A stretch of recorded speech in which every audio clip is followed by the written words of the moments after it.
Je vais maintenant passer la parole à Jean-Marc Mériot, directeur général de la Mission laïque française, une vieille dame qui a fêté ses 120 ans cette année. Mais Jean-Marc est très jeune, lui. Et avec 108 établissements, mais Jean-Marc va nous en parler. Jean-Marc. Bonjour à tous. Merci François, Madame la sénatrice. Merci bien évidemment pour cette invitation. Je tiens d'abord à souligner l'importance de ce type d'outils et de ce type de rencontres parce que je pense qu'en effet, la plateforme Réflexe doit devenir un outil absolument essentiel pour mieux travailler ensemble. Nous savons à quel point la collaboration dans les organisations pédagogiques est source d'efficience et je pense que ces outils collaboratifs qui sont là pour pouvoir partager, pour pouvoir échanger sont absolument essentiels pour renforcer justement cet esprit collectif qui doit être une vraie clé de voûte pour l'enseignement français à l'étranger. Donc un grand merci pour cette plateforme, pour cette initiative et nous y prendrons à notre juste place aussi. Et ben voilà, nous participerons bien évidemment à son animation et au fait qu'elle puisse aussi rayonner. Je reviendrai bien évidemment sur les enjeux de la rentrée. Alors, ça a déjà été rappelé et je n'insisterai pas sur le fait que nous sommes dans une rentrée plus sereine et nous voyons bien à travers l'ensemble de nos établissements une capacité à se reposer les bonnes questions. Je pense que c'est important. Et quand je dis les bonnes questions, c'est surtout aussi les questions pédagogiques, puisque aujourd'hui, avec cette rentrée qui se passe à peu près normalement dans nos établissements, c'est vrai que nous sommes là aussi en capacité de se reposer les questions pédagogiques et ce pourquoi nos établissements sont amenés aussi à proposer un enseignement de qualité. J'insisterai sur quelques angles qui me semblent importants en cette rentrée. Ne pas oublier le modèle de la maternelle, parce qu'on voit bien que dans nos établissements, on se retrouve aussi de plus en plus confronté à cette question de la place de la maternelle et il faut bien continuer à insister que ça constitue là aussi une clé de voûte du système éducatif français. Nous avons un travail spécifique sur la maternelle à faire et je pense que collectivement, nous devons avoir une réflexion pour pouvoir là encore faire que ça puisse être la porte d'entrée et que ça doit constituer la porte d'entrée absolument essentielle du système éducatif et en particulier aussi sur les enjeux de plurilinguisme, c'est-à-dire que la question du plurilinguisme doit aussi être en mesure de pouvoir débuter très tôt.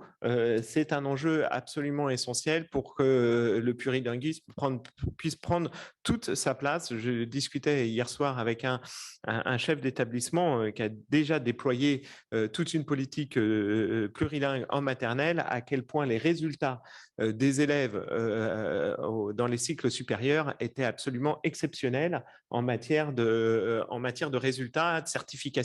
Donc je pense que cet enjeu-là, il ne faut pas l'oublier et il faut bien le rappeler, c'est un des fondamentaux de notre système et il faut vraiment l'accompagner.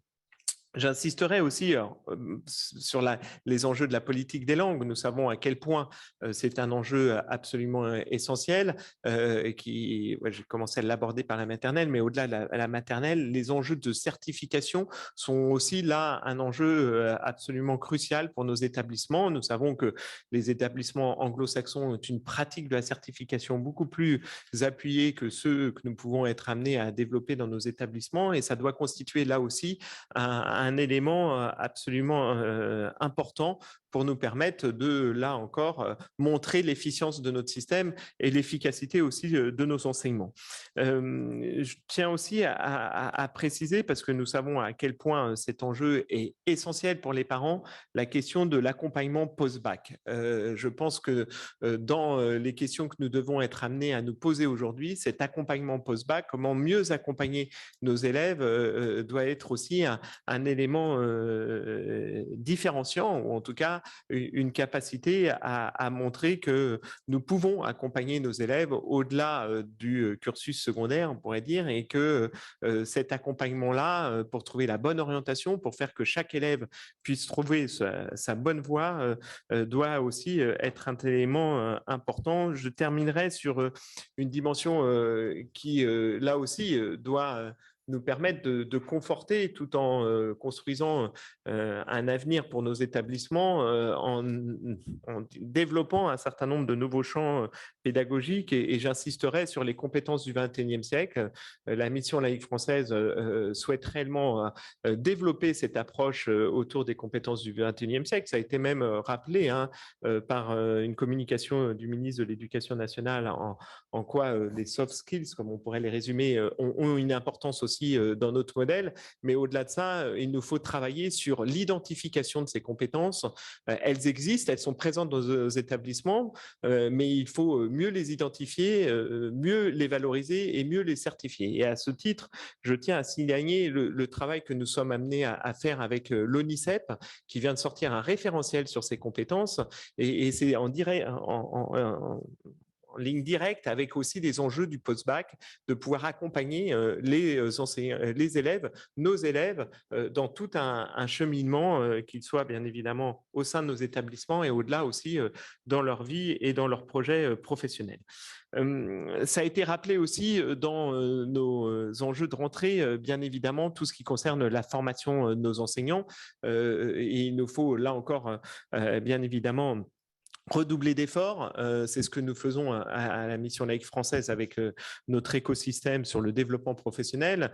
Nous avons été amenés à pouvoir en cette rentrée réellement renforcer aussi un certain nombre de diplômes professionnalisants. Et donc là-dessus, je pense que cette approche de pouvoir offrir à nos enseignants des diplômes avec un certain nombre d'universités partenaires est un élément important et qui nous permet là aussi de pouvoir accompagner dans leur professionnalité chaque enseignant. Et nous avons aussi un certain nombre d'outils qui doivent renforcer justement la collaboration au sein de nos établissements. Je donnerai cet exemple-là parce qu'il est assez significatif de l'ensemble des outils que nous pouvons mettre en place au sein de cette plateforme.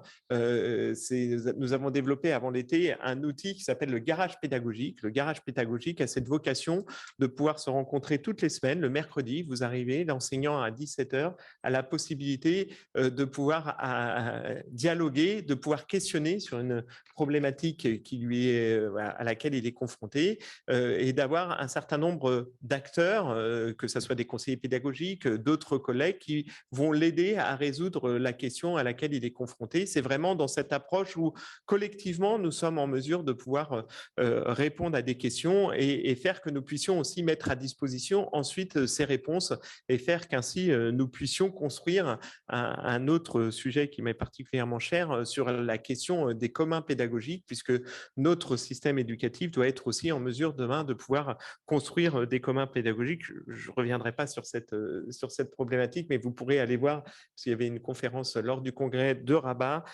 pour les 120 ans, toute une conférence sur l'importance des communs pédagogiques. Sur les autres enjeux qui sont les nôtres aujourd'hui, et en particulier sur l'assurance qualité, tel que ça a été rappelé aussi dans la consultation, on voit bien que cette dimension de l'assurance qualité est aussi un élément très important pour l'ensemble des parents. Il nous faut, là encore, faire que nous puissions développer notre politique d'évaluation, en tout cas travailler sur cet enjeu d'évaluation. Ça a été aussi rappelé dans votre introduction, Madame la sénatrice, sur le chantier en cours avec le Conseil de l'évaluation de l'école. Nous lançons ce chantier-là avec la présidente Béatrice Gilles. Voilà, nous allons avoir une première mission au mois d'octobre avec Béatrice Gilles sur ce chantier de l'évaluation. On a identifié 2 établissements pour lancer l'expérimentation et ça doit constituer là un enjeu très fort aussi dans le cadre de la politique d'évaluation de nos établissements. Mais ça doit aller aussi au-delà. On a nos collègues et Paul Rossi qui est à nos côtés aussi, nos collègues de la FLEC ont été amenés à développer aussi toute une approche en matière de ce qu'on pourrait dire assurance qualité ou voilà et tout un savoir-faire. Donc il nous faut aussi mutualiser l'ensemble de ces savoir-faire pour que nos établissements puissent s'approprier ces outils. C'est là aussi des enjeux de développement très importants pour nos établissements. Je terminerai sur sur un point. Je terminerai sur la gestion des compétences et toute la dimension RH.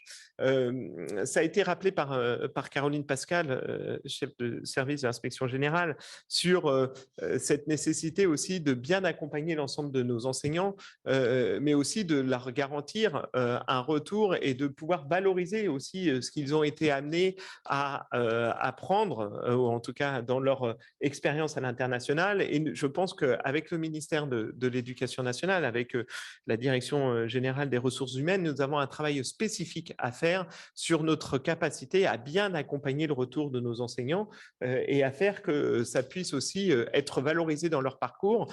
C'était une dimension très présente dans le Grenelle de l'éducation et je pense qu'il faut aussi nous appuyer sur les travaux qui ont été menés sur cette capacité à valoriser ces parcours pour renforcer aussi l'attractivité dans nos établissements et ainsi garantir une meilleure gestion des compétences. Donc voilà un peu ce que je pouvais être amené à pouvoir expliciter et en tout cas un certain nombre de champs sur lesquels, bien évidemment, je pense que nous aurons l'occasion de revenir et travailler ensemble. Et pour me permettre une petite intervention dans le sens de ce que vient de dire Monsieur le directeur général de la mission laïque française, sachez que nous nous saisirons de tout véhicule législatif pour vous aider évidemment à porter ce message qui est finalement la valorisation des compétences de nos personnels, parce que c'est un sujet là aussi essentiel pour l'attractivité et pour les faire venir. Il faut aussi savoir les reconnaître au retour et donc nous y veillerons et ardemment, même s'il faut pour cela encore faire quelques propositions de loi, eh bien nous le ferons. Bien, merci beaucoup, monsieur le directeur général. En fait, il y avait justement une question qu'on voulait vous poser, enfin qu'on a reçue, qui était concernant la mise en place d'une démarche qualité, en tout cas de la première étape, qui est l'évaluation. Et donc, vous nous avez fait part vous avez devancé la question, donc c'est parfait. Mais c'est vrai qu'on l'a vu, ça fait partie des deux préoccupations des parents, c'est les frais de scolarité et la qualité des enseignements. Et c'est non seulement leur préoccupation, mais en plus des raisons qui pourraient faire qu'ils décideraient de déscolariser leurs enfants du réseau de l'enseignement français à l'étranger pour les mettre dans d'autres réseaux. On avait également une question concernant le financement du nouveau statut des personnels détachés, donc ce qui remplace le statut des résidents. Mais je pense que monsieur le directeur n'est pas connecté, c'est pas reconnecté. Donc en fait, on va peut-être passer tout de suite à la deuxième séquence et quand monsieur le directeur Olivier Brochet se reconnectera, peut-être lui poser la question à ce moment-là. Ou parce que je l'avais posé, on lui posera peut-être au mois de novembre, puisqu'on abordera également le financement. Voilà, exactement. Et parce que c'est un sujet majeur pour le financement. Monsieur Mériot, vous voulez faire peut-être pour compléter aussi sur l'enjeu en matière d'évaluation, ne pas oublier aussi tout le travail qui a été fait ces dernières années sur les évaluations pédagogiques. Nous devons être en mesure aussi de pouvoir renforcer tout cet enjeu parce que dans la question de l'assurance qualité, cette question autour des évaluations pédagogiques doit aussi être totalement intégrée. Et en ça, voilà, moi, ça fait partie aussi un des chantiers que j'ai lancé dans les établissements pour que cette évaluation pédagogique puisse aussi être plus systématique et renforcer ainsi aussi une vraie communication vis-à-vis des parents sur ces questions autour des évaluations pédagogiques. Évaluation et auto-évaluation. Oui, bien sûr. Dans le processus du conseil de l'évaluation de l'école, il y a deux dimensions, l'auto-évaluation et l'évaluation externe. Ces deux piliers, sans cette dimension-là. Voilà. Je me permets de préciser parce que c'est souvent un sujet sensible dans l'éducation nationale.